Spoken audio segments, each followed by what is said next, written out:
Desligue o ruído e conecte-se aos factos. Temos 10 estadias num dos hotéis de luxo Alma Lusa na Comporta.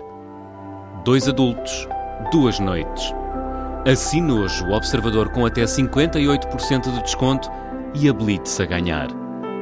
Tudo em observador.pt.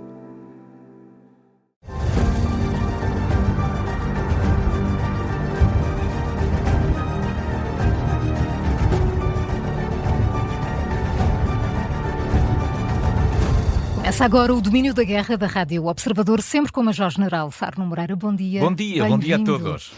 Também nos pode acompanhar com a imagem através das nossas redes sociais ou pelo nosso site. General, esta foi uma semana de surpreendentes desenvolvimentos na Guerra do Médio Oriente.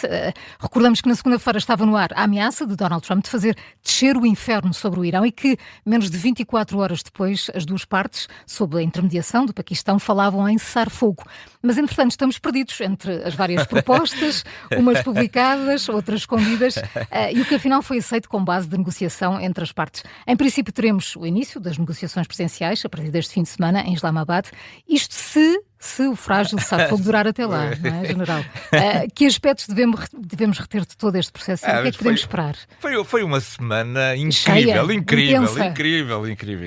Porque, na verdade, nós estivemos perto do apocalipse. O apocalipse foi prometido por Donald Trump no início da dizimar da semana. toda uma civilização. E no dia seguinte tivemos um anúncio surpreendente de um cessar-fogo. Bom, importa aqui recordar um bocadinho este processo para ver se nos situamos nas condições atuais deste conflito.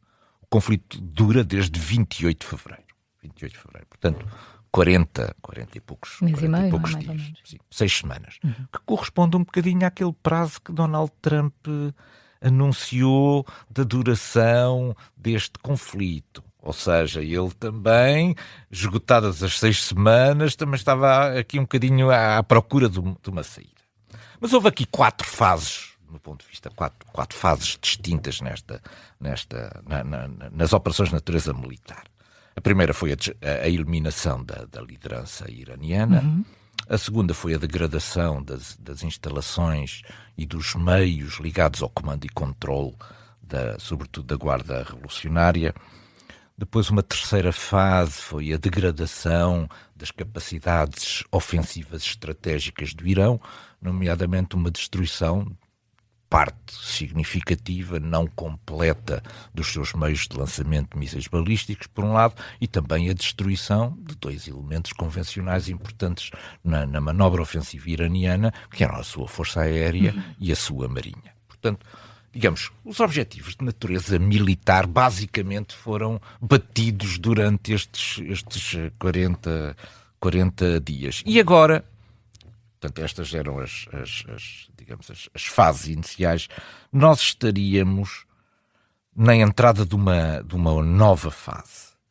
A última fase ainda foi a parte industrial do Irão, que conduzia à capacidade de reconstruir os seus meios de natureza ofensiva, e o que Trump anunciou, enfim, um bocadinho como o anúncio do apocalipse, seria que agora entraríamos na fase das infraestruturas críticas, e deu o exemplo das pontes e da infraestrutura energética. Bom, entretanto alguma coisa mudou. E o que mudou foi que, perante aquele ultimato de destruição completa do Irão, o Irão veio a jogo. Houve aqui também uma certa vitória dos Estados Unidos. Os Estados Unidos obrigaram o Irão a vir a negociar, coisa que o Irão até ao momento tinha vindo a recusar. Esforços que o Paquistão não se tem poupado para encontrar uma solução. E parece que aquela solução, aqueles 10 pontos de base inicial das negociações, parece que foram sendo revistos também ao longo deste último dia do ultimato, no sentido de encontrar algo que pudesse constituir aquilo que era a base mínima para o entendimento. Bom, e agora chegamos ao ponto em que nos encontramos. É que nós não sabemos qual é essa base. Na verdade, Irão e Estados Unidos até disputam se o entendimento a que chegaram é exatamente aquele a que nós tivemos acesso através daquilo que foi publicado na imprensa. Porque se foi aquilo o entendimento a que chegaram, então é porque Donald Trump estava numa fase de desespero tão grande que, passadas as 6 semanas, qualquer documento serve para início das negociações. Início das negociações. E aqui é que está digamos agora, o grande ponto. Isto é, os Estados Unidos consideram que este documento já está perto, já está próximo daquilo que são as condições finais para transformar o cessar-fogo num acordo de paz, ou, pelo contrário, os Estados Unidos entendem que é irrelevante o que está neste documento. O que interessa verdadeiramente é ter o Irão na mesa das negociações, e agora o que sair é o que sair do acordo. Portanto, nós não sabemos, e eu também. Por isso é que diz que isto é só o início. Tenho muitas dúvidas que os Estados Unidos possam sair alegremente deste conflito se aquele for um documento de base a ser seguido à risca, porque aquilo tem implicações globais na presença dos Estados Unidos como potência liderante mundial, porque perderia, uma das coisas que está lá era perder as bases, sair do Médio Oriente. Portanto, é difícil perceber se aquele documento tem realmente pés para andar. Do meu ponto de vista, e numa análise que é possível fazer hoje, que eu faço hoje, é esta. Para os Estados Unidos é irrelevante o que diz este documento. O que é relevante é ter estarem sentados à mesa, é trazer o Irão para as negociações. Agora, vamos ver em que é que isto vai dar. Bom, é aqui que agora entra J.D. Vance nesta equação, porque é muito interessante. O Irão ficou entusiasmado. O Irão ficou entusiasmado com a nomeação de J.D. Vance. Porquê? Não queria só o Witkoff e não queria. E achava que esses dois eram muito perto da linha de Trump e queria um negociador um bocadinho mais distanciado. Bom, esta é a grande oportunidade de J.D. Vance para ter aqui um trampolim internacional para uma candidatura pelo Partido Republicano nas próximas eleições. Mas a linha a corda sobre a qual ele tem que caminhar é uma corda muito bamba, muito instável e muito traiçoeira. Porquê? Traiçoeira porquê? Primeiro, porque ele também ajudou a construir o mito de J.D. Vance. Isto é, foi ele, alguém perto dele, que enviou certamente para a imprensa a notícia de que J.D. Vance tinha sido o único que se tinha, de alguma maneira, discordado, oposto, tinha discordado da abordagem de Donald Trump à guerra, isto é. Só J.D. Vance é que podia ter metido isto na imprensa, não é? Portanto, ele ajudou a construir aqui um mito em que ele aparece como a pessoa que vai resolver a questão da guerra, satisfazendo uma parte importante do eleitorado norte-americano que é contrária à presença dos Estados Unidos nesta guerra. Quer ser visto como conciliador. Como conciliador. Mas, por outro lado, há uma coisa que os americanos normalmente não perdoam, é a deslealdade.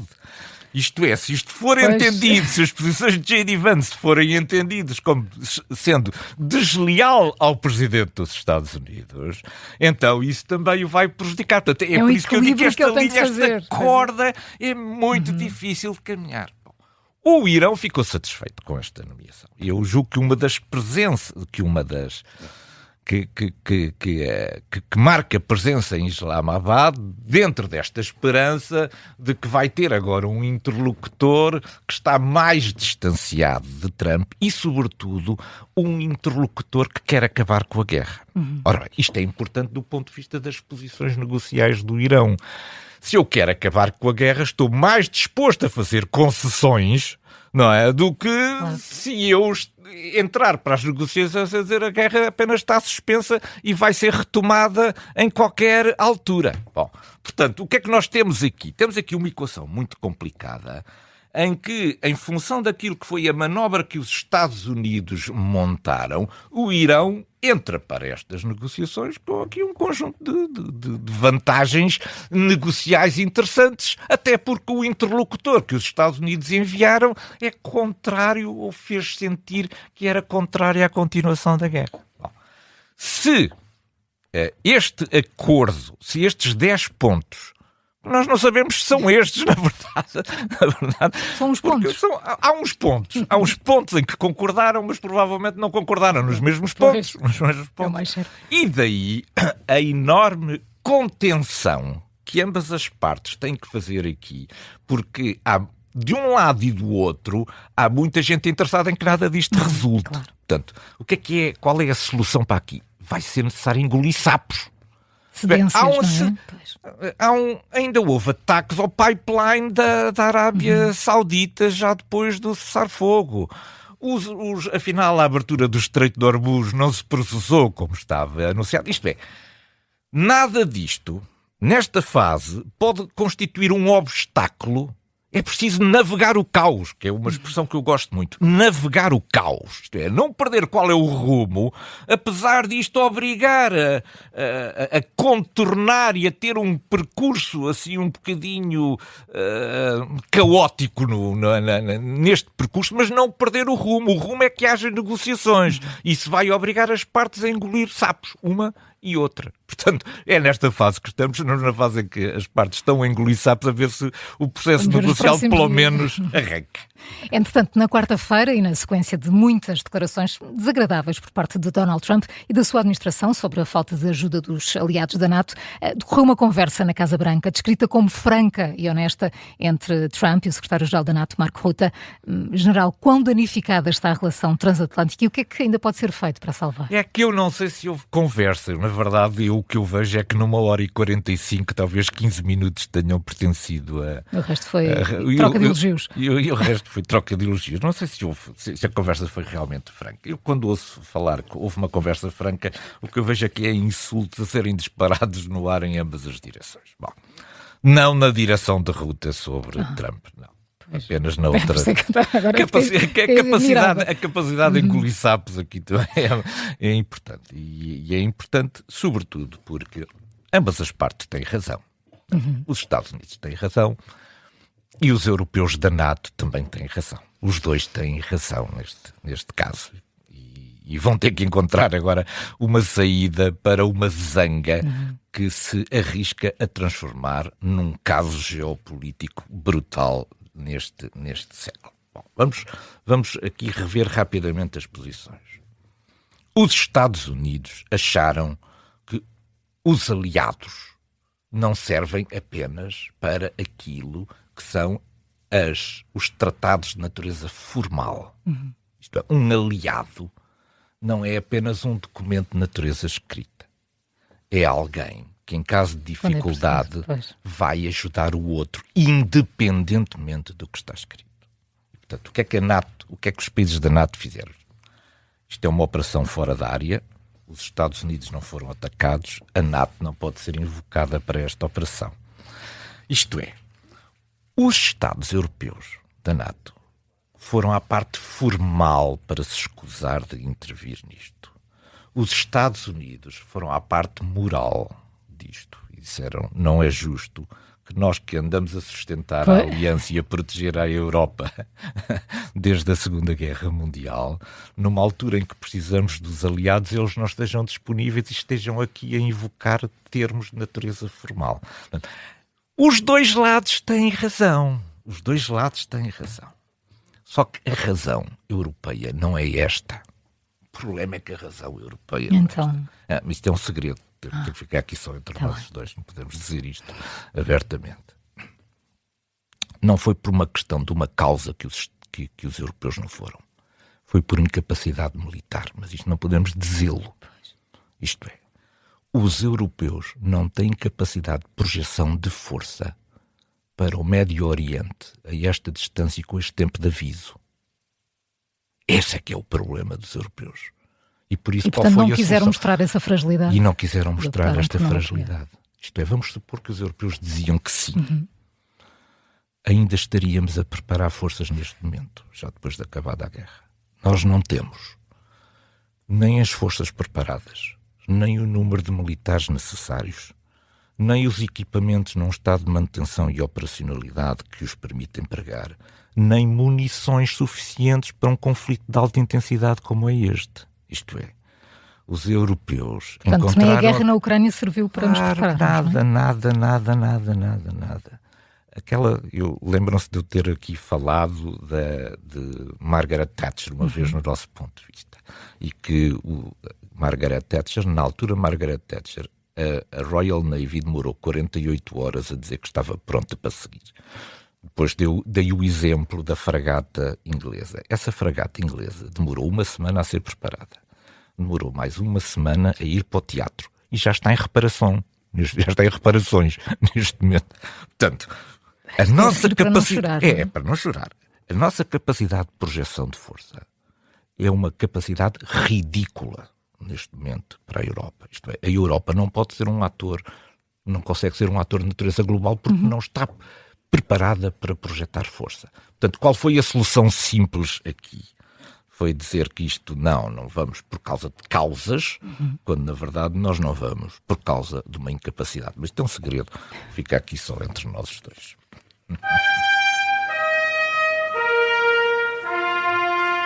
No próximo domingo, dia 12, temos eleições na Hungria. Depois de mais de 15 anos de poder, Viktor Orbán pode, de acordo com as sondagens, perder estas eleições por quase 10% e ainda assim manter-se como primeiro-ministro. General, que fumo é este entre sondagens e governação?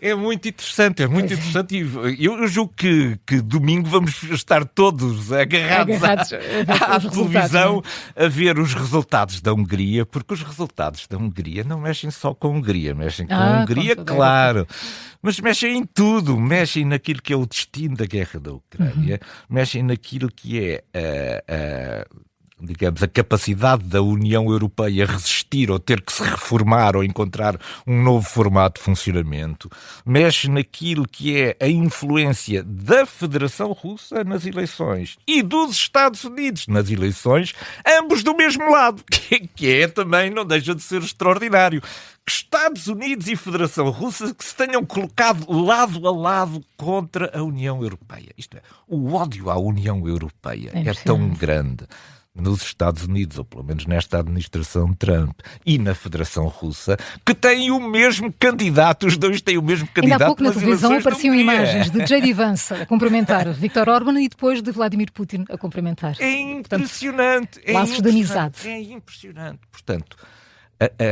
porque é que isto acontece? Também é interessante perder aqui 30 segundos sobre isto. Isto acontece porque os grandes poderes mundiais, Estados Unidos, também uns degraus abaixo, mas também ainda a Federação Russa, não suportam que os Estados mais pequenos possam agregar-se e constituir um contrapoder àquilo que é a sua influência. Ora, para isso é preciso destruir a União Europeia. O processo de destruição da União Europeia é um processo que é importante para as grandes potências, para poderem depois, do ponto de vista bilateral, negociar com cada um dos Estados e não estarem a negociar com uma Comissão Europeia independente e que representa 400 milhões de pessoas. Portanto, isto é importante. Portanto, o que é que nós temos aqui? Temos que...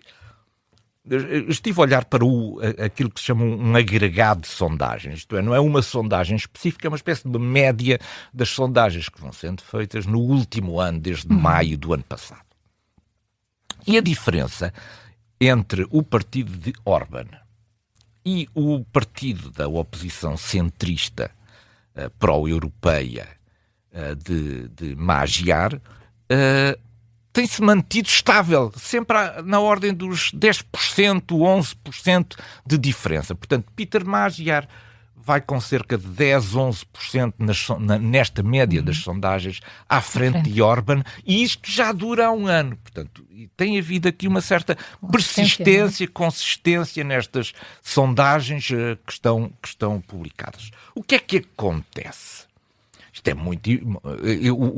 O partido de Peter Magyar pode chegar até a cerca de 50% da votação. Algumas votações independentes, portanto não a média, algumas sondagens independentes dão até um avanço superior da ordem em que poderias atingir até os 65%. Portanto, Orbán está em maus lençóis. Mas o que é que fez Orbán em 16 anos de poder? Esteve a corromper todo o sistema de equilíbrios existente na Hungria. Porquê? Porque em 2011 ele teve 2/3, teve uma vitória brutal. Tinha 2/3 dos deputados no Parlamento. Ou seja, pôde introduzir um conjunto de reformas na lei eleitoral que lhe agora permitem, mesmo perdendo eleições, eventualmente ganhar. Depende agora da diferença. E como é que ele fez isto? Fez isto de uma coisa que agora está a ser replicada também nos Estados Unidos, a nível estadual, que é como é que nós vamos agrupar os distritos entre si de maneira a que eu possa maximizar o número de deputados com os mesmos números de votos e que nos distritos onde o meu adversário é forte se elejam poucos deputados. Foi isso que andou a fazer Viktor Orbán a partir desta sua vitória de 2011, porque tinha uma maioria de 2/3. Foi redesenhar os distritos eleitorais para dar vantagem nos sítios. Um exemplo. Os deputados na Hungria são eleitos em duas modalidades. Há uma modalidade que é proporcional aos votos obtidos nas eleições, portanto aqui a percentagem dos votos aqui é importante, mas depois a maioria nem é eleita desta forma, a maioria é eleita em círculos que dependem destes distritos eleitorais. Portanto, eu quando redesenho em engenharia eleitoral estes círculos eleitorais, não, estes já não pertencem a este círculo, agora pertencem ali. Eu aqui sou forte, ainda posso ir buscar...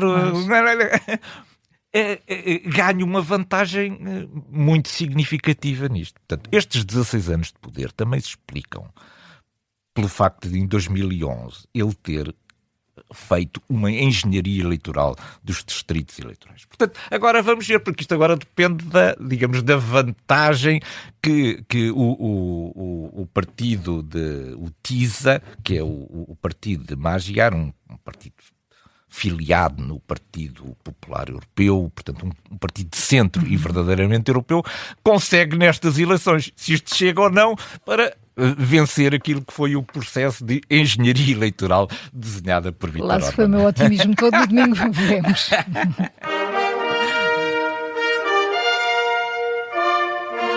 Hoje colocamos o nosso ponto de mira sobre o Conselho de Segurança das Nações Unidas e sobre o veto da China e também da Rússia a uma proposta de resolução do Bahrein sobre a livre circulação no Estreito de Hormuz. O que é que se passou, General Arnaud Moreira? Isto é um retorno àquele programa que eu fiz sobre a teoria dos dois cadáveres. A teoria dos dois cadáveres. Pronto. Este cadáver foi outra vez, mais uma vez, chamado e portou-se, como nós esperávamos, como um cadáver. Pronto. É isso que eu dizia, a teoria dos dois cadáveres. É que já está num ponto de coma tão profundo que já não há maneira de ressuscitar esse cadáver. Bom, mas este processo é interessante porque ele resulta de uma iniciativa de um país do Golfo. Esta resolução, esta proposta de resolução foi do Bahrein com o apoio da Arábia Saudita, do Kuwait, do Qatar, da Jordânia, portanto, digamos, os países ali do Médio Oriente que nós definiríamos como sendo os países árabes. Os países árabes levaram ao Conselho de Segurança uma proposta. Essa proposta, que foi a votação, não tem nada a ver com a proposta inicial. A proposta inicial previa o emprego da força como forma legítima de abrir outra vez o Estreito de Hormuz. Pois para evitar que isto... Que fosse vetado imediatamente, andaram a retirar tudo, ficava só apenas a utilização de medidas defensivas apropriadas para isto. Mesmo assim foi vetada por quem? Pela Rússia e pela China, a quem o prolongamento deste conflito interessa muito, até uma derrota dos Estados Unidos. Fica aqui um último número para encerrarmos este nosso programa.